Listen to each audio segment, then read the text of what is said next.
Hey everybody, welcome to the video. Let's go over the loaded 12-game MLB DFS slate for today on Draftkings. But before we continue, as always, if you guys could just leave a like, and if you're new to the channel, you might as well hit that subscribe button. And we're all season long trying to help you guys become better MLB DFS players, which I know the season's almost over, but I do cover other sports as well, including NASCAR, which goes into November, then the NFL that we have all fall and winter long. So if you're going to keep coming back to the channel each and every single day, or each and every single week, you might as well hit that subscribe button and turn the notification bell so you don't miss out whenever I post new videos. And if you want to follow me on social media, MattChrisPennell16 on Twitter, CPen16 over on IG. And if you want to support my content over on Patreon, always much appreciated. We got 300 plus people. You can hop into the Discord chat and just get access to all the extra content that I put out each and every single day or each and every single week, depending on the sport. So if you're interested, links down below. If not, that's fine. Let's just dive into today's slate. Okay, so as for pitching, there's two options that stood out to me the most. I do think that Yu Darvish is certainly playable. He's an awesome option. He's been one of the best pitchers in the league this season. He's facing the Indians, which I wouldn't say is the best matchup in the world, but it's not the worst matchup either. They've definitely struggled offensively this year, so he is certainly playable. But there is Coors Field bats today that I do have a lot of interest in, and they're very expensive. So I think if you can save around $2,000 with Jack Flaherty as your SP1, that's probably a pretty strong way to go. But if you want to play Darvish, I say go for it. He's an excellent play. But I like the savings we get with Jack Flaherty in a pretty good matchup here versus the Milwaukee Brewers. Then we have a 3.8 implied team total today. And if you're looking at their splits versus righties this season, they're striking out over 27% of the time, less than a 200 batting average, and only a 68 WRC plus. So I like the matchup here for Jack Flaherty. He's having a pretty solid season so far with a 25% K rate and a 3.59 xFIP and around a home run per 9 inning. And actually in his last start, he went the deepest he's went all season with 95 pitches. So I'd have to expect he gets probably close to 100 pitches here as long as he is pitching well. And I think he certainly can in this matchup. So Jack Flaherty, I really like the discount we get off of him or the discount we get from Yu Darvish with him. He's going to allow us to fit in some extra Coors bats or even some Braves bats, whatever you prefer on this slate. There is tons of good offenses we can target on the slate. We got the Mets, we got the Athletics, we got the Rockies, we got the Braves, and we got some other cheap options like the Diamondbacks, even the Angels, and some other teams as well. So it is an absolutely loaded slate. I'm really looking forward to this slate offensively, but I do like Flaherty with the savings we get off of him from the couple of other guys we have up top like Carrasco and Yu Darvish. Then for SP2, we have Jose Urquidy here at 6,600. The strikeout numbers have been absolutely abysmal in his first two starts, but it's a very small sample size. I'd have to expect those numbers to rise. Like, if we look at these numbers, he's going to look like an awful play. But again, he's only pitched 9 innings this season, so you can put, like, zero stock into it. He has a 7.26 xFIP with an 8% K rate and a 15% walk rate. He is a better pitcher than this, and I'm just mostly interested in the matchup for the most part here going up against the Texas Rangers, who have really struggled versus right-handed pitching this season. If you're looking at their splits, a 61 WRC plus, a 202 batting average, only a 124 team ISO, and a 22% K rate. And Urquidy at 6,600, he's going to allow us to fit in all the bats we pretty much want on this slate. And if you pair him up with Flaherty, you're going to have a lot of wiggle room in your lineup, especially with all the value bats we have. So you can pretty much play anybody you want if you go with this pairing. And I actually think this will be a pretty popular pairing. I could see people going up to Darvish and then use Urquidy, but I'm really liking the Flaherty Urquidy combo. I think that's how you say his name. It might be Urquidy, but I'm pretty sure it's Urquidy. But yeah, I like him here. The Rangers only have a 3.67 implied team total. He's a pretty heavy favorite. He did throw 88 pitches in his last start as well, so he's pretty much stretched out for the most part. So I think he's an excellent SP2 option that's really not going to kill you because I do think he's going to be pretty popular on this slate no matter what he does. And now we'll get to the fun stuff. We'll move on to the bats, which are just absolutely loaded on the slate. So many good options. We'll start up top here with Travis d'Arnaud, 4,700. If you got the money for him, it's the same thing I always say. If you got the money for the most expensive catcher in a great spot, you can play him. If not, just end up punting the position or just put in whoever fits at the end because catcher usually isn't that too important of a position for me on most slates. But I definitely like the Braves here. Now, they sucked last night. I think they only scored 1 run, while the Orioles scored, 13 or 14. But this is a great park for hitting in Camden Yards. You get the guaranteed ninth inning at bats as well. They have the second highest team total on the slate at 5.88, I believe. Let me see what the Rockies is. Yeah, the Rockies are at 5.02 here, so definitely like the Braves. And look, you get the guaranteed ninth inning at bats, like I mentioned. And Travis d'Arnaud has been great versus right-handed pitching this season with a 360 batting average, very high ground ball rate, but a 180 WRC plus, a 450 WOBA, and a 283 ISO. And Tom Eshelman is just not a pitcher that I'm going to be too scared of, so I think we can certainly load up on the Braves once again, even though they did disappoint last night. And they're a decent pivot because I think the I mean, I don't think. I'm pretty sure that the Athletics are going to be pretty chalky on this slate, and the Rockies will as well, just because we're in Coors Field. Even though Chamonix, I guess, isn't really the worst pitcher in the world, but everyone's going to be trying to play Athletics because of that high team total. So the Braves are a decent pivot off of those guys up top. Then Sean Murphy, 3,900. Look, this is just Coors Field exposure. I don't think Sensatella is the worst pitcher in the world, but again, we're in Coors Field, and that can neutralize pretty much every single pitcher. Now, he does have a high ground ball rate to righties, which the lefties, he'll be a little more prone to the fly balls, which I do prefer lefties versus him, but we can use the entire lineup. They'll go to the bullpen at some point. And they have the highest team total on the slate. And this is a pretty good offense, too. So I think we can certainly load up on the Athletics. And if you're looking at Murphy's splits versus righties this season, about a 275 ISO, a 166 WRC plus, a 20% walk rate, and a 273 batting average. So I think he is certainly a fine option. So if we're looking at his splits, I mean, he has a super high ground ball rate to righties, doesn't really walk a lot of guys, and the OB is pretty low as well. But to lefties, only a 13% K rate. Still okay numbers, but we can certainly stack against Sensatella, especially lefties, but I think the entire lineup is in play. Dalton Varsho at 2,900 is the cheap lefty here versus Julio Teheran, who's just not a great pitcher at all in the slightest versus left-handed bats. He really struggles versus them. This season he's giving up over a 440 WOBA, a lot of fly balls, a high walk rate, and only an 11% K rate. So the lefties here on Arizona are going to grade out pretty well, and they're pretty cheap too. So if you want to pair the Athletics with like the Diamondbacks, it's a pretty nice pairing because the Diamondbacks are dirt cheap in a good spot, and then the Athletics are in Coors Field. So I actually don't mind that pairing at all. But yeah, Dalton Varsho, he's been fine versus righties this season with a 265 ISO. Smaller sample size because he hasn't played too much this season, but I like the price tag. Then Carson Kelly, he is the bare minimum, and they both should be in the lineup tonight. And he's just absolutely free versus Julio Teheran, so he's certainly viable, but nothing that's going to get me too excited. He's just a lineup filler at that point. Then dropping down to first base, we have Freddy Freeman, 5,700. He went deep last night. I think there's a good chance that happens again against righty Tom Eshelman.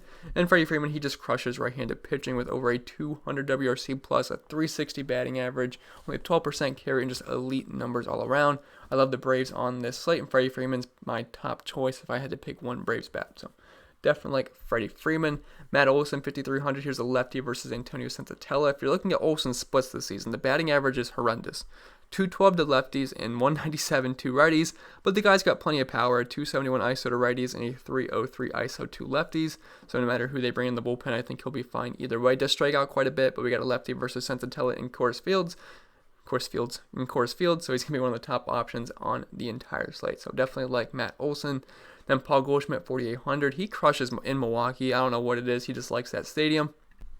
But he's facing a low strikeout lefty in Brett Anderson, and Paul Goldschmidt crushes left-handed pitching with a 273 batting average this season, an insane 35% walk rate, which is pretty crazy, 467 WOBA and a 529 on base percentage. So Paul Goldschmidt, he's fine. He's a decent pivot off of the guys like Matt Olson and Freddie Freeman, who I think soak up a majority of the ownership, and I don't think Paul Goldschmidt's going to carry much at all. So he's a decent pivot in tournaments, although I'm not that interested in the St. Louis Cardinals for the most part.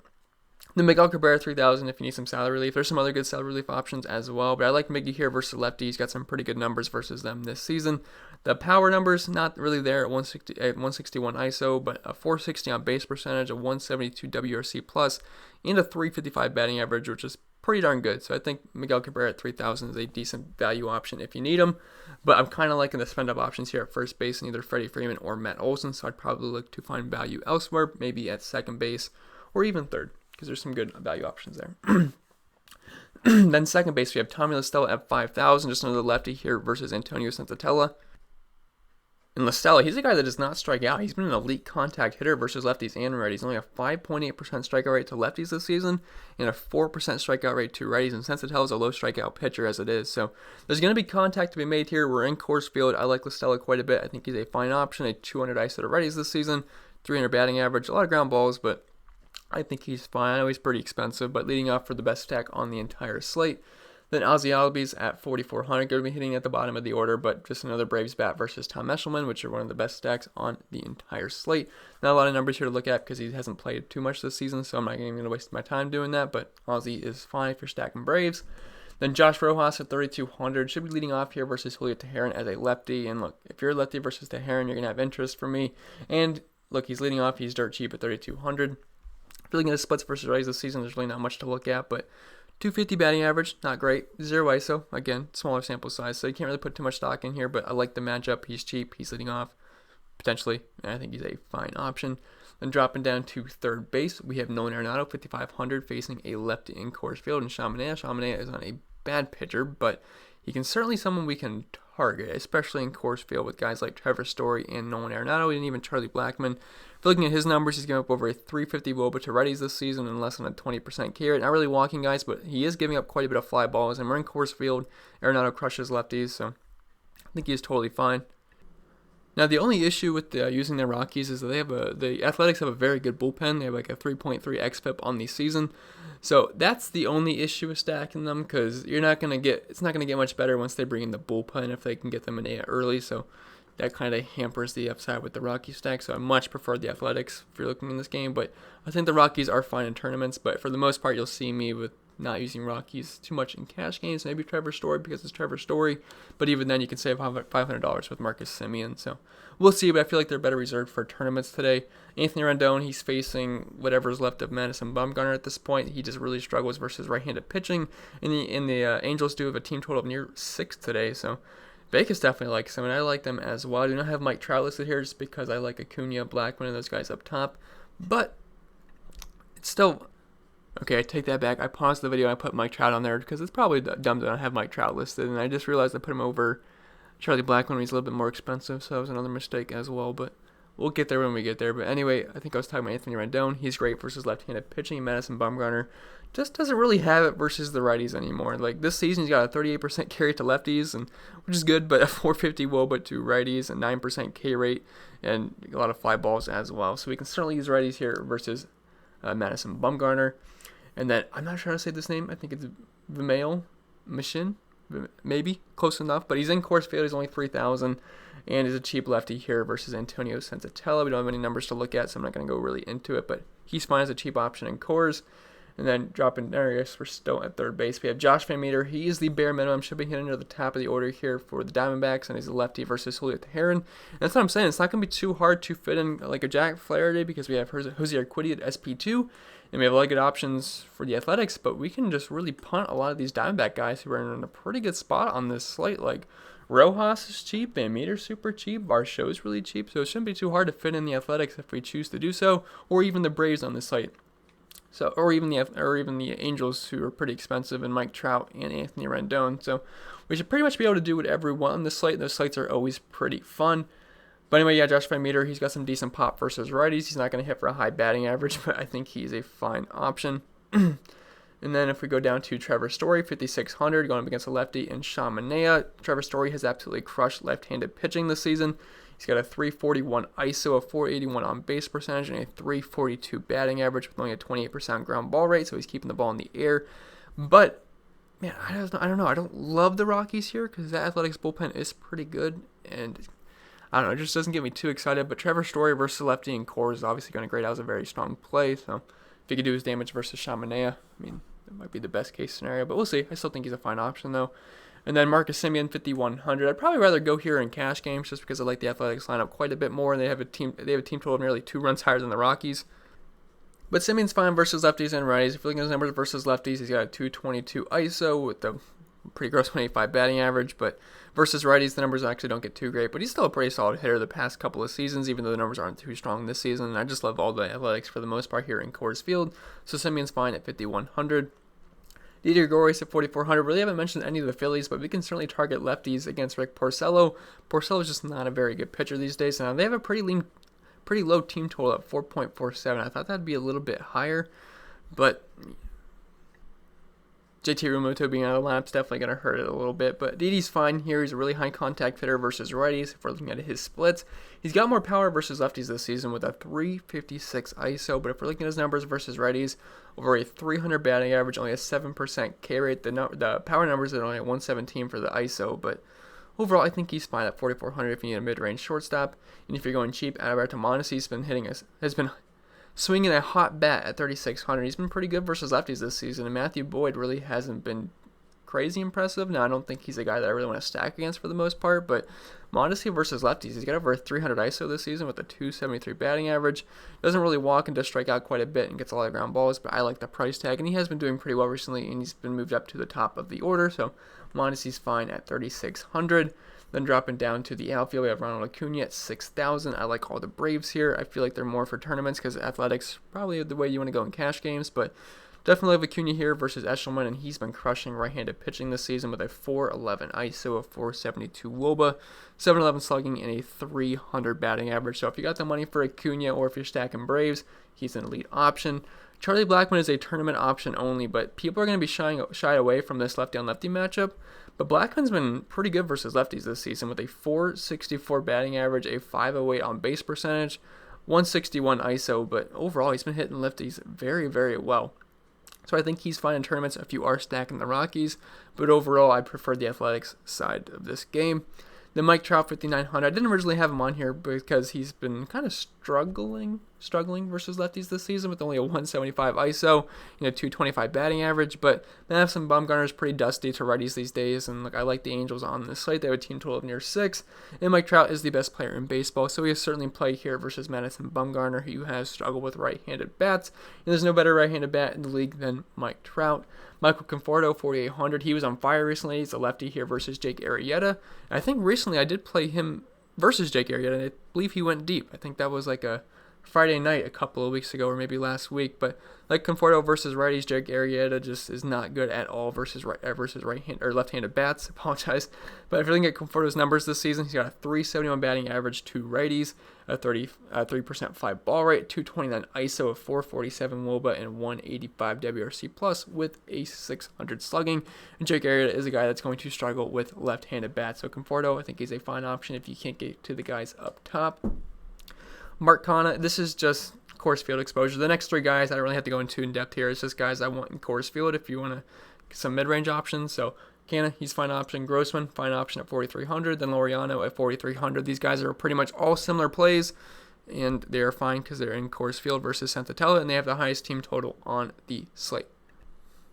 Then we have Brandon Nemo, who's a similar play to Michael Conforto, just not as much power, but he does hit for a pretty decently high average with a 287 batting average to righties this season, over a 200 ISO, 400 WOBA, and a 155 WRC plus. So I think Nemo's a fine option. He also walks a lot as well, and is very good at getting on base. And I do like lefties versus Jake Arrieta. You could also throw in Jeff McNeil and Dominic Smith Jr. as well in the player pool if you are stacking the Mets. The Michael Brantley, 3,600, going against a righty, and Kyle Cody. If you're looking at Brantley splits versus righties this season, once again, they are pretty good. He's getting a lot of ground balls and is striking out a little bit more than he was last season. I believe last year he was only around 7% strikeout rate to righties. That is up 10 percentage points at 17 now, but still overall very good numbers. A 230 ISO, a 417 WOBA, 171 WRC plus, and a 337 batting average. So I think Michael Brantley is a fine salary relief option, but I will say I'm not in love with the Astros overall. So if you want to go with Cole Calhoun, which I'll probably have more Diamondbacks in my lineup, I think he's fine. Should be betting clean up here at 3,400. He's got over a 300 ISO to righties this season and over a 500 slugging. And Teheran is just not good versus left-handed bats. Then we have DJ Stewart at 2,400, who's pretty much been on fire for the most part. And if you're looking at his splits versus righties this season, he's got some decent pop. He strikes out a lot, but a 471 ISO, a 482 WOBA, and a 211 WRC plus with a 735 slugging. So I think Stewart is fine for value, and that's pretty much going to be it for the video, guys. So I hope it was helpful. If it was, make sure you leave a like. If you're new to the channel, make sure you hit that subscribe button. It really helps me out, and I really do appreciate it. If you can check out my NFL content if you want. I should have my first look video out some point today. Then we'll have the NASCAR this weekend, the final look video, and then we'll have the core plays video on Saturday night or Sunday morning. So I appreciate you watching, and I'll see you in the next one.